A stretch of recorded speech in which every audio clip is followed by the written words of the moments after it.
পিলখানায় BDR বিদ্রোহের ঘটনায় নিরাপরাধ জওয়ানদের মুক্তি, চাকরিচ্যুতদের চাকরিতে পুনর্বহাল সহ ৩ দফা দাবিতে দিনভর কেন্দ্রীয় শহীদ মিনারে বিক্ষোভ এবং পরে শাহবাগ মোড় অবরোধ করে চাকরিচ্যুত ও স্বজনরা। বিকেলে ১ দফা দাবিতে কঠোর আন্দোলনের হুঁশিয়ারি দেন বৈষম্য বিরোধী ছাত্র আন্দোলনের কেন্দ্রীয় কমিটির অন্যতম সমন্বয়ক মাহিন সরকার। সন্ধ্যায় ওই ১ দফা কর্মসূচি স্থগিত করার ঘোষণা দেন তিনি। এর বদলে শুক্র ও শনিবার নিজ এলাকায় গণসংযোগ ও রোববার নিজ নিজ জেলার প্রেস ক্লাবের সামনে মানববন্ধন করবেন চাকরিচ্যুত বিডিআর সদস্য ও কারাগারে থাকা সদস্যদের স্বজনরা। বিস্তারিত আবু সাইদ অপুর রিপোর্টে। পিলখানায় বিডিআর বিদ্রোহের ঘটনায় নিরপরাধ জওয়ানদের মুক্তি দাবিতে ও চাকরিতে পুনর্বহালের জন্য দ্বিতীয় দিনের মতো রাজধানীর কেন্দ্রীয় শহীদ মিনার থেকে একটি বিক্ষোভ মিছিল বের হয়ে শাহবাগের দিকে আসতে থাকে। বিডিআর পরিবারের সদস্যদের ও ভুক্তভোগীদের মিছিলটি শাহবাগ জাদুঘরের সামনে আসলে পুলিশি বাধার মুখে পড়ে। ফেসিবাদ যাওয়ার পরে যে বড় বড় ক্রিমিনালগুলো ছাড়া পেল, আমরা আমাদের ন্যায্য অধিকার কেন ফিরে পাচ্ছি না? এক দফায় এক দাবি, আমাদের 18,519 জন বিডিআরকে চাকরিতে পুনর্বহাল দেখতে চাই। যতদিন পর্যন্ত এই আমাদের দাবি দেওয়া মেনে না নিবে ততদিন পর্যন্ত আমরা রাজপথ ছাড়ব না। পরে পুলিশের ব্যারিকেড ভেঙে শাহবাগ মোড়ে অবস্থান নেয় ভুক্তভোগীরা। এ সময় যান চলাচল সম্পূর্ণ বন্ধ হয়ে যায়। পরে আলটিমেটাম দিয়ে অবরোধ তুলে নেন আন্দোলনকারীরা। আজকে দিনের মধ্যে সরকার তার নির্বাহী আদেশ বলে বিডিআরের যারা ক্ষতিগ্রস্ত নিরাপরাধ আছে তাদের জন্য কোন ফলাফল বয়ে আনুক। সেটি যদি না হয় তাহলে আমাদের আন্দোলন আরো বেশি কঠোর হবে। তবে এর আগে পিলখানায় বিডিআর বিদ্রোহের ঘটনায় নিরাপরাধ বিডিআর জওয়ানদের মুক্তির দাবিতে সাড়া দিয়ে কেন্দ্রীয় শহীদ মিনারে গেল বুধবার সকাল থেকে নানা প্রান্ত থেকে মানুষ এসে জড়ো হয়। ন্যায্য আন্দোলন মেনে না নিলে আমরা আমরণ অনশন এখানে পালন করব। এই ন্যায্য অধিকার যদি না হয়, না আদায় হয়, তাহলে আমাদের মরা ছাড়া উপায় নাই, আমরা রাস্তায় মরে যাব। নির্বাহী আদেশের ক্ষমতা বলে বর্তমান অন্তর্বর্তীকালীন সরকার এই বিডিআর সদস্যদের চাকরিতে পুনর্বহাল সহ যারা কারাগারে বন্দী রয়েছেন তাদের মুক্তি জানিয়েছেন এসব পরিবারের সদস্যরা এবং যারা আন্দোলন করছেন। শাহবাগ থেকে আবু সাইদ অপু, মাই টিভি, ঢাকা। রাজধানী বকশীবাজারে আলিয়া মাদ্রাসা মাঠে স্থাপিত বিশেষ আদালতের একটি কক্ষে আগুন দেওয়া হয়েছে। আগুনে কিছু নথিপত্র ও আসবাবপত্র পুড়ে গেছে। ঘটনাস্থল পরিদর্শন করেছে পুলিশ ও সেনাবাহিনী। আজ এ অস্থায়ী আদালতে বিডিআর বিদ্রোহ মামলার জামিন শুনানি হবার কথা ছিল। তবে সার্বিক পরিস্থিতিতে বিচার কাজ চালানো সম্ভব নয় বলে জানিয়েছেন রাষ্ট্রপক্ষের আইনজীবী। অবশ্য পরে বিস্ফোরক মামলার জামিন শুনানির জন্য 19 জানুয়ারি দিন ধার্য হলেও আদালতের স্থান এখনও চূড়ান্ত হয়নি। আরও জানাচ্ছেন সাইদুর রহমান আবির। রাজধানীর বকশীবাজারে আলিয়া মাদ্রাসা মাঠ, যেখানে বিশেষ কয়েকটি মামলার কার্যক্রম পরিচালনার জন্য বেশ কয়েক বছর আগেই তৈরি করা হয় অস্থায়ী বিশেষ আদালত। বিডিআর বিদ্রোহের মামলা পরিচালনাও করা হয় এই অস্থায়ী আদালতে। কার্যক্রমের ধারাবাহিকতার অংশ হিসেবে বৃহস্পতিবার সকালে জেল হাজতে থাকা বিডিআর সদস্যদের জামিন আবেদনের শুনানি হওয়ার কথা থাকলেও কার্যক্রম পরিচালনা করা সম্ভব হয়নি। বুধবার রাতে এই আদালতের এজলাস কক্ষে অগ্নিকাণ্ডের ঘটনা ঘটে, পুড়ে যায় পুরো কক্ষ। পরিদর্শনে আসেন বিচারক, আসামি ও রাষ্ট্রপক্ষের আইনজীবীদের সাথে নিয়ে পরিদর্শন করেন তিনি। সংক্ষিপ্ত আলোচনার পর এই আদালতের কার্যক্রম পরিচালনা না করার সিদ্ধান্ত জানান বিচারক আদালত ত্যাগের পর এ বিষয়ে বিস্তারিত জানায় প্রসিকিউশন। নিঃসন্দেহে এখানে আদালত পরিচালনা করার মতো কোনো প্রেক্ষাপট নাই, এটা উনি অবহিত হলেন, একমত হলেন। আর পরবর্তী তারিখটা কবে হবে আমরা এখান থেকে যাওয়ার পরে আসামি পক্ষের আইনজীবী এবং সরকার পক্ষের আইনজীবী সহ আমরা ওনার সাথে কথা বলবো। উনি আমাদেরকে ইনভাইট করে গেছেন, সেখানে আলোচনা করে আজকেই জানিয়ে দেওয়া হবে পরবর্তী তারিখ, এবং এটা চেষ্টা করা হবে দ্রুততম সময়ের ভিতরে এটা তারিখ নির্ধারণ করার জন্য। সৃষ্ট পরিস্থিতি ও বারবার তারিখ পরিবর্তন হওয়ায় সমালোচনা করেন আসামি পক্ষের আইনজীবী। এখানে পুরো অস্থায়ী আদালত যেটা, সেটা পুরো সরকার হয়ে গেছে, পুরো পরিবেশ ধ্বংস হয়ে গেছে। সেই অবস্থার মধ্যে আজকে এখানে আছে। আমরা যেগুলো মনে করছি it's a deleting tendency. Government যা করছেন এগুলো কোনো ভালো করছেন না। এই মরা মানুষকে, যে বাংলা একটি কথা আছে না, কয় মরারে মারকা, কয় সে নরে চরকা। যে মানুষগুলো মরে গেল, যে মানুষগুলো জীবনে শেষ হয়ে গেল, সেই মানুষগুলোকে শেষবারের মতো মারার জন্য গভর্নমেন্ট আজকে এই অসৎ উপায় অবলম্বন করলেন। অস্থায়ী এই আদালত সরিয়ে নিয়ে মাদ্রাসার স্বাভাবিক কার্যক্রম ফিরিয়ে আনার দাবিতে আদালতের চারপাশের সড়ক অবরোধ করে শিক্ষার্থীরা। সাইদুর রহমান আবির, মাই টিভি, ঢাকা।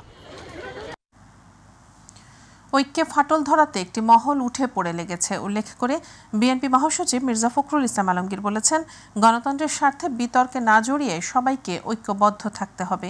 দুপুরে রাজবন্দীদের জবানবন্দি বইয়ের মোড়ক উন্মোচনকালে তিনি একথা বলেন। ক্ষমতায় টিকে থাকতে প্রতিযোগিতা না করে নিজেদেরকে স্থিতিশীল হওয়ার পরামর্শ দেন বিএনপি মহাসচিব। ইউসুফ আলী রিপোর্ট।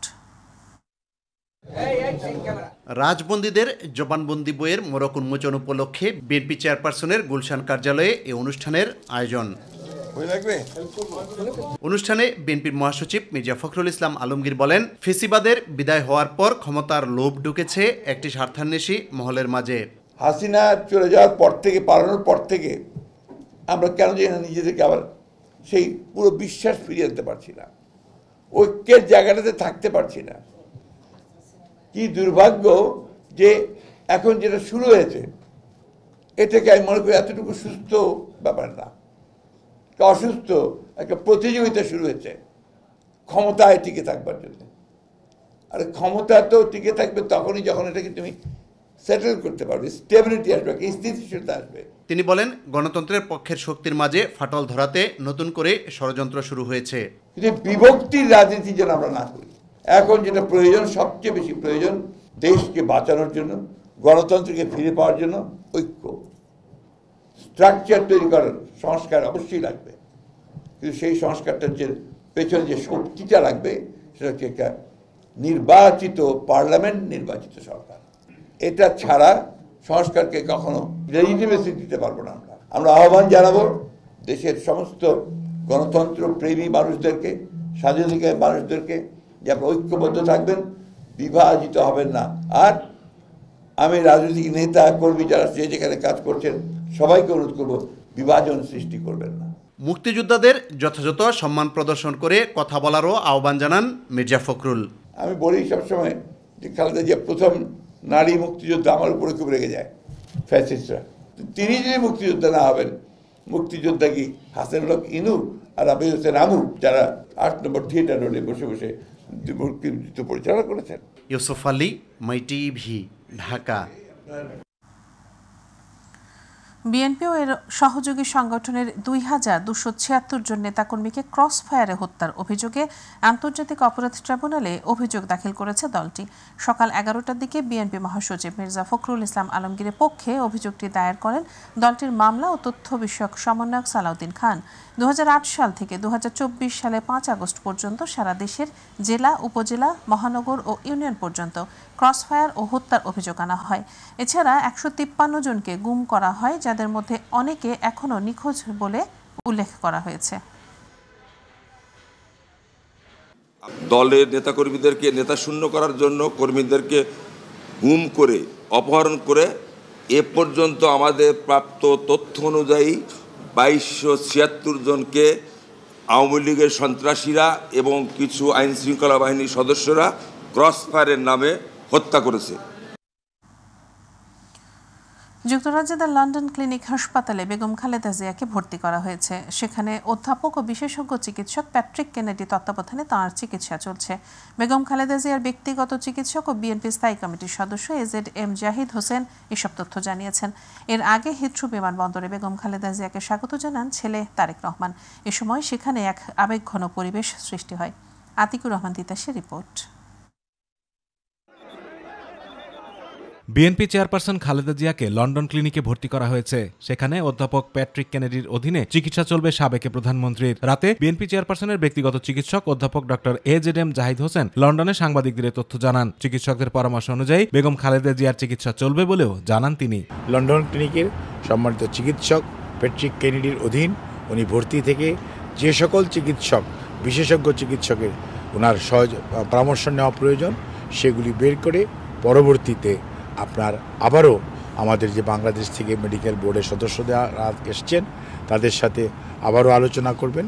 পরবর্তীতে আপনার ওনার চিকিৎসা ওই লাইনেই শুরু হবে এবং অলরেডি শুরু হয়েছে। বুধবার বাংলাদেশ সময় বেলা ৩টার দিকে খালেদা জিয়াকে বহনকারী কাতারের আমিরের পাঠানো এয়ার অ্যাম্বুলেন্সটি হিথ্রো বিমানবন্দরে অবতরণ করে। বিমানবন্দরে দলটির ভারপ্রাপ্ত চেয়ারম্যান ও খালেদা জিয়ার ছেলে তারেক রহমান, পুত্রবধূ ডাক্তার জোবাইদুর রহমান তাকে স্বাগত জানান। দীর্ঘ ৭ বছর পর মাকে কাছে পেয়ে বিমানবন্দরে কিছুক্ষণ তাকে জড়িয়ে রাখেন তারেক রহমান। এ সময় সেখানে এক আবেগঘন পরিবেশ সৃষ্টি হয়। লন্ডনের স্থানীয় সময় বুধবার সকাল 10:15 তারেক রহমান মাকে নিয়ে লন্ডন ক্লিনিকের উদ্দেশ্যে রওনা হন। বেলা 11টা নাগাদ হাসপাতাল পৌঁছান তারা। খালেদা জিয়া দীর্ঘ ভ্রমণ করে আসার পরও বিমানবন্দর থেকে অ্যাম্বুলেন্সে না উঠে ছেলে তারেক রহমানের গাড়িতে করেই হাসপাতালে পৌঁছান। 7.5 বছর আগে যুক্তরাজ্যে চিকিৎসা নিতে গিয়েছিলেন খালেদা জিয়া। সেবার চোখ ও পায়ের চিকিৎসা নিয়েছিলেন। লিভার সিরোসিস, হৃদরোগ, ফুসফুস, আর্থ্রাইটিস, কিড ডায়াবেটিস সহ নানা জটিলতায় ভুগছেন সাবেক প্রধানমন্ত্রী বেগম খালেদা জিয়া। আতিকুর রহমান তিতাস, মাই টিভি। অন্তর্বর্তী সরকারের উপদেষ্টা মাহফুজ আলম বলেছেন, জুলাই ঘোষণাপত্র নিয়ে সরকার রাজনৈতিক দলগুলোর সঙ্গে আলাপ করে আগামী সপ্তাহের মধ্যে সিদ্ধান্ত জানাবে কবে এবং কিভাবে ঘোষণাপত্র পাঠ করা হবে। বিকেলে রাজধানী ফরেন সার্ভিস একাডেমিতে সমসাময়িক বিভিন্ন ইস্যুতে সংবাদ সম্মেলনে এসব কথা বলেন তিনি। মাহফুজ আলম বলেন, আগামী সপ্তাহ থেকেই প্রোক্লেমেশন ইস্যুতে সব রাজনৈতিক দলের সঙ্গে অফিসিয়ালি আলোচনা শুরু করবে সরকার এবং প্রোক্লেমেশনে ফ্যাসিবাদ বিরোধী সবার অবদান স্বীকার করা হবে। এছাড়া ৭২-এর সংবিধানের ব্যাপারে সরকার সবার সঙ্গে ঐক্যমতের ভিত্তিতে কাজ করবে। একই প্রেস ব্রিফিংয়ে শিক্ষার্থীদের বই বিতরণ বিষয়ে কথা বলেন প্রধান উপদেষ্টা প্রেস সচিব শফিকুল আলম। 31 ডিসেম্বর থেকেই কথা বলছি ইনফরমালি, বাট ফর্মালি আমরা আগামী সপ্তাহ থেকে বসা শুরু করব এবং এই বসার ধরন বা প্রক্রিয়া সম্বন্ধে আমাদের দৃষ্টিভঙ্গি হচ্ছে যে অন্তত যেই সব বিষয়ে একটা প্রোক্লেমেশনের দুইটা পার্ট থাকে বেসিক্যালি, যে প্রথমে থাকে আমরা কি কারণে এটা বলছি এবং আমরা কি চাচ্ছি, দুইটা তো থাকে।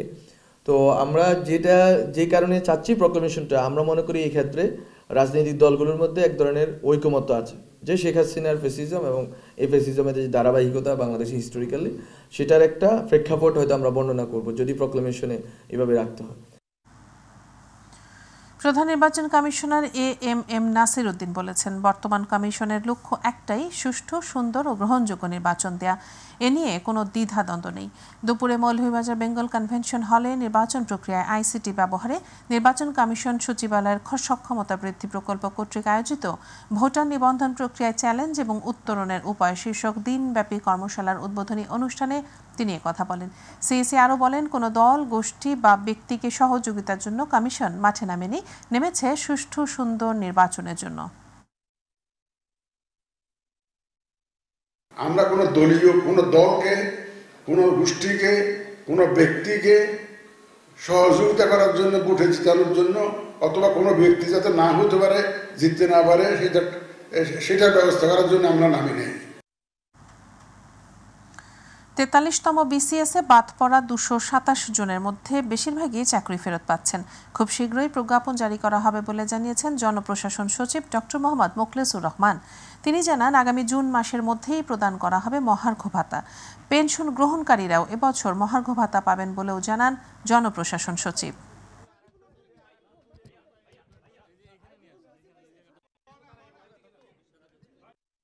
আমরা আশাবাদী এই যে 227 বললাম, এর মেজরিটি, মোর দ্যান মেজরিটি আপনারা এই যেভাবে বিজ্ঞাপন জারি হয়েছে যারা নর্মাল, তাদের পক্ষেও জারি হবে। এটা একটা সময়ের ব্যাপার, just it is ongoing process. এবারে একটা যেটা ব্যতিক্রম হবে, আগে মহার্ঘ ভাতা পেনশনাররা পেত না, এবার পেনশনাররাও মহার্ঘ ভাতা পাবে এবং একটা রিজনেবল পাবে, এবং পরের বছর যখন তার ইনক্রিমেন্টের সময় আসবে, এই মহার্ঘ ভাতাটা তার বেসিকের সাথে যোগ হবে। মানবতা বিরোধী অপরাধের মামলায় জামায়াত নেতা এটিএম আজহারুল ইসলামের মৃত্যুদণ্ডের রায়ের বিরুদ্ধে রিভিউ আবেদনের শুনানির জন্য আগামী 23 জানুয়ারি দিন ধার্য করেছেন আপিল বিভাগ। সকালে প্রধান বিচারপতি ডক্টর সৈয়দ রেফাত আহমেদের নেতৃত্বে 5 বিচারপতির আপিল বেঞ্চ এ আদেশ দেন। 2019 সালে 23 অক্টোবর মানবতা বিরোধী অপরাধের মামলায় জামায়াত নেতা এটিএম আজহারুল ইসলামের মৃত্যুদণ্ডের রায় বহাল রাখেন আপিল বিভাগ। সে সময়কার প্রধান বিচারপতি সৈয়দ মাহমুদ হোসেনের নেতৃত্বাধীন আপিল বিভাগ এ রায় দেন। পরে এই রায়ের বিরুদ্ধে রিভিউ আবেদন করেন জামায়াত নেতা আজহারুল ইসলাম। 2014 সালের 30 ডিসেম্বর আজহারকে মৃত্যুদণ্ডাদেশ দেন আন্তর্জাতিক অপরাধ ট্রাইব্যুনাল। সাভারে গভীর রাতে যাত্রীবাহী বাস ও অ্যাম্বুলেন্সের সংঘর্ষে অগ্নিদগ্ধ হয়ে ঘটনাস্থলেই মারা গেছেন একই পরিবারের নারীসহ 4 জন। এ সময় আহত হয়েছেন আরও অন্তত 15 জন।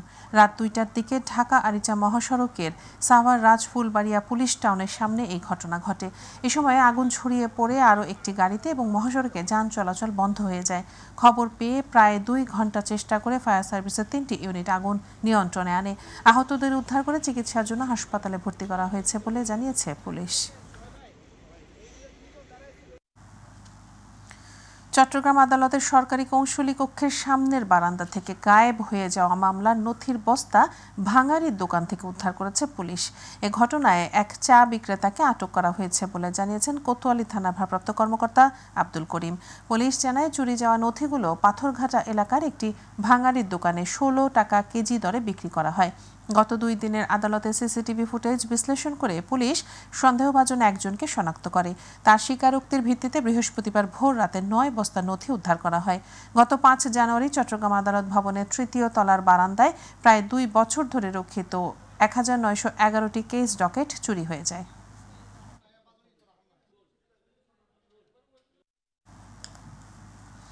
চালের দাম বেড়ে যাওয়ায় মানুষের কষ্ট হচ্ছে স্বীকার করে বাণিজ্য উপদেষ্টা শেখ বশিরউদ্দিন বলেছেন, ভারত, পাকিস্তান এবং মিয়ানমার থেকে কয়েক মেট্রিক টন চাল আমদানি করা হচ্ছে এবং চালের মজুদে কোনো ঘাটতি নেই। ফলে কিছু দিনের মধ্যেই চালের দাম কমে আসবে বলেও জানান বাণিজ্য উপদেষ্টা। সচিবালয়ে বাণিজ্য মন্ত্রণালয়ের সম্মেলন কক্ষে তুরস্কের বাণিজ্য মন্ত্রী প্রফেসর ডক্টর ওমর বলাতের নেতৃত্বে একটি উচ্চ পর্যায়ের প্রতিনিধি দলের সাথে বৈঠক শেষে তিনি এসব কথা বলেন। ইতোমধ্যেই বাংলাদেশের সেবা ও উৎপাদন খাতে তুরস্কের $300 মিলিয়ন বিনিয়োগ রয়েছে। উল্লেখ করে উপদেষ্টা আরও বলেন, দেশটি বাংলাদেশের সামরিক খাতেও বিনিয়োগের আগ্রহ প্রকাশ করেছে। রিনিউয়েবল এনার্জি সেক্টরে যে আমাদের বড় কিছু প্রকল্প হতে যাচ্ছে সেসব ক্ষেত্রেও যদি ওনারা খুবই আগ্রহী আমাদের এখানে বিনিয়োগের জন্য। সো এই জয়েন্ট ইকোনমিক কাউন্সিলে আমরা এই জিনিসগুলোকে ফাংশনাল আলোচনাগুলো করব এবং করে আমরা আমাদের অর্জনগুলো যত দ্রুত সম্ভব বাস্তবায়ন করব। এই পর্যায়ে রয়েছে প্রবাসের খবর।